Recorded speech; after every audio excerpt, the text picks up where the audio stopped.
Hello friends, welcome to my YouTube channel AV academy. दोस्तों, मैं हूं श्वेता और आप सभी का स्वागत है मेरे यूट्यूब चैनल एवी एकेडमी के साथ। दोस्तों, आज का क्लास हमारा सीडीपी का होगा और सीडीपी के अंतर्गत आज हम लोग विकास के चरण स्टेजेज ऑफ डेवलपमेंट को जानेंगे और स्टेजेज ऑफ डेवलपमेंट के अंतर्गत शैशव अवस्था की विशेषताएं को देखेंगे।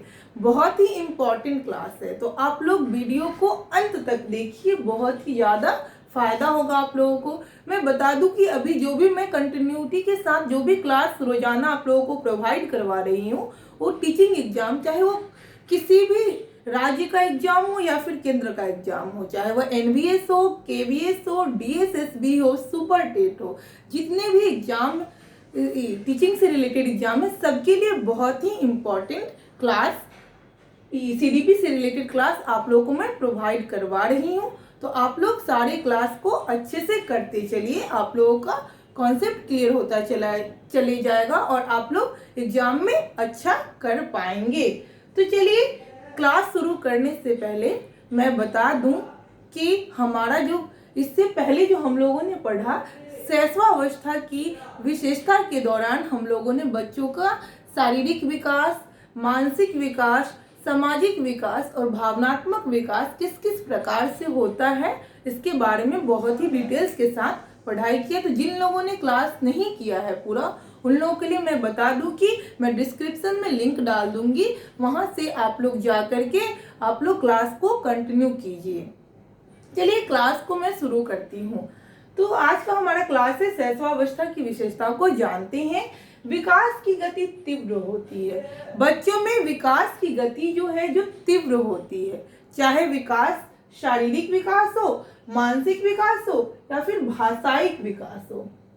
बच्चों में शारीरिक विकास, मानसिक विकास और भाषाई विकास जो है जो आदि को तीव्रता से विकसित होते हुए देखा गया है। शैशव अवस्था में शारीरिक विकास, मानसिक विकास और भाषाई विकास जो तीव्रता से विकसित होते हुए देखा गया है।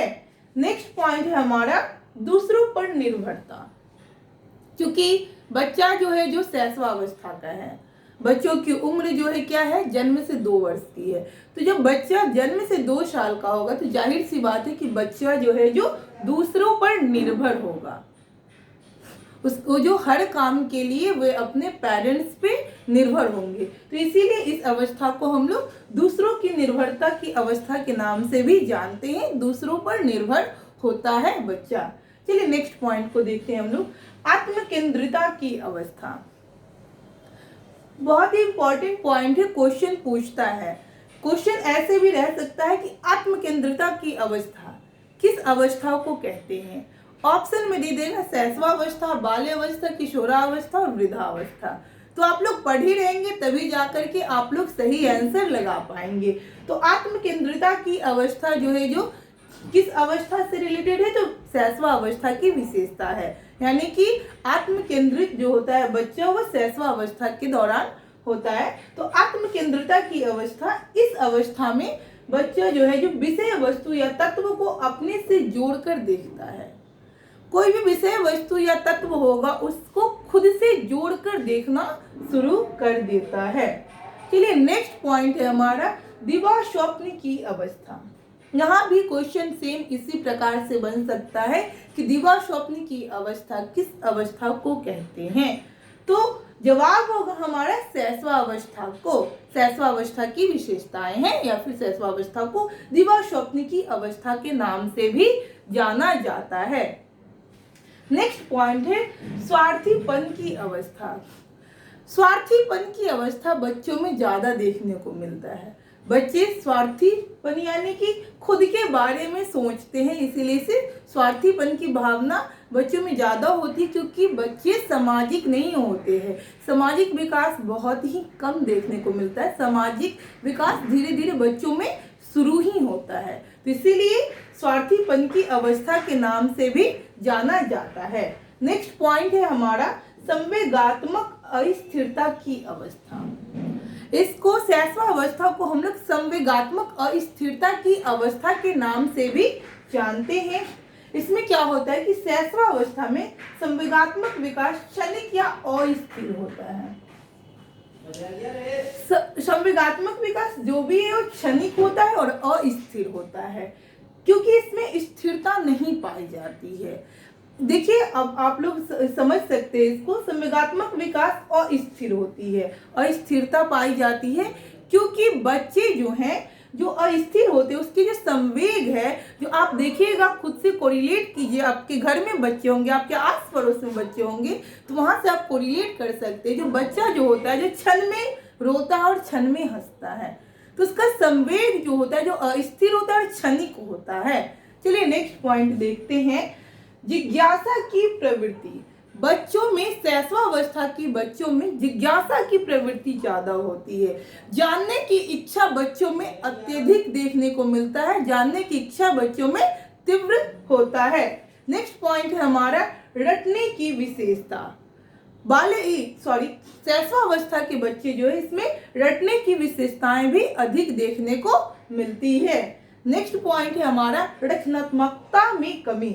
रचनात्मकता में कमी देखने को मिलता है, क्योंकि बच्चा शैशवावस्था का होता है और इस अवस्था के बालक खुद से किस्से का निर्माण नहीं करते हैं, बल्कि वे अनुकरण करते हैं। यानी कि अनुकरण करते हैं, अपने बड़ों के द्वारा जो भी किस्से कहानियां सुनते हैं बच्चे, उसका अनुकरण करते हैं।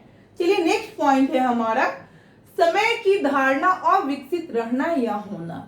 बच्चों में समय की जो धारणा है अविकसित होता है या फिर रहता है, क्योंकि बच्चा शैशवावस्था का है, बच्चा हमारा छोटा है। इस अवस्था के बालक में समय की धारणा विकसित नहीं हो पाती है, जैसे दिन, महीना, तारीख, वर्ष आदि उसके लिए कोई महत्व नहीं रखता। बच्चों के लिए कोई महत्व नहीं रखता, क्योंकि बच्चे छोटे होते, उनमें समय की धारणा नहीं होती है। आप लोग खुद से सोचिए, जब बच्चा जन्म से 2 साल का बच्चा है, तो उसमें समय की धारणा क्या ही विकसित होगी। तो इसीलिए समय की धारणा अविकसित रहती है। तो इस प्रकार से आज हम लोगों ने क्या क्या पढ़ा। शैशवावस्था की विशेषता के दौरान विकास की गति तीव्र होती है, दूसरों पर निर्भर होते हैं बच्चे, आत्म केंद्रिता की अवस्था के नाम से भी जानते हैं इसे हम, दिव्या स्वप्न की अवस्था भी कहते हैं। बच्चों में स्वार्थीपन देखने को मिलता है, इसको हम लोग स्वार्थीपन की अवस्था के नाम से भी जानते हैं। संवेगात्मक अस्थिरता की अवस्था कहते हैं। नेक्स्ट पॉइंट है हमारा जिज्ञासा की प्रवृत्ति होती है बच्चों में। अगला पॉइंट है रटने की विशेषता। फिर नेक्स्ट पॉइंट है रचनात्मकता में कमी। फिर नेक्स्ट पॉइंट है समय की धारणा अविकसित रहना या होना। तो जितने भी पॉइंट है शैशवावस्था की विशेषता से रिलेटेड, मैंने सभी इंपॉर्टेंट पॉइंट को आप लोगों के सामने लाया और इसको अच्छे से डिस्कस करने की कोशिश की, ताकि आप लोगों का कॉन्सेप्ट क्लियर हो और कहीं भी किसी भी प्रकार का समस्या नहीं हो।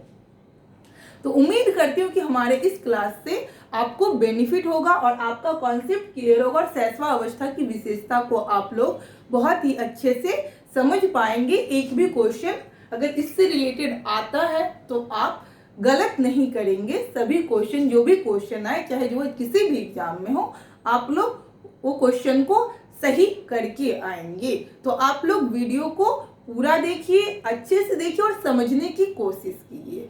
अगर कहीं भी आपको किसी प्रकार का समस्या लग रहा हो तो आप बेझिझक कमेंट सेक्शन में कमेंट कीजिए और मुझे बताइए कि मैम मुझे यहाँ पे इस पोर्शन में यहाँ पे समस्या हो रही है, ताकि मैं आपकी समस्या को दूर करने के लिए आपको वीडियो प्रोवाइड करूँ, उससे आपका समस्या जो भी है वो क्लियर हो सकेगा। तो दोस्तों, विकास के चरण के अंतर्गत हम लोग शैशवावस्था की विशेषताओं को बहुत ही अच्छे से पढ़ा। कल के क्लास में, जो आने वाला क्लास है, इसमें हम लोग अब बाल्य अवस्था को जानेंगे। तो यहाँ पर शैशवावस्था से रिलेटेड जितने भी पॉइंट थे सभी को मैंने बहुत ही अच्छे से डिस्कस किया। जैसे कि 3 क्लास हो गया इसको लेकर के शैशवावस्था की विशेषता से रिलेटेड। तो शैशवावस्था से रिलेटेड विशेषता की तो एक ही क्लास है, लेकिन इस शैशवावस्था से रिलेटेड 3 क्लास है। बच्चों का विकास किस किस प्रकार से हो रहा है, इससे रिलेटेड शैशवावस्था में बच्चे कैसे विकसित होते हैं, इससे रिलेटेड 2 क्लास है। उसके बाद हम लोगों ने शैशवावस्था की विशेषता को जाना। तो उम्मीद करती हूँ कि हमारा क्लास आप लोगों को पसंद आया होगा। इसी तरीके से हमारे क्लास के साथ रोजाना बने रहिए। Thanks for watching my video.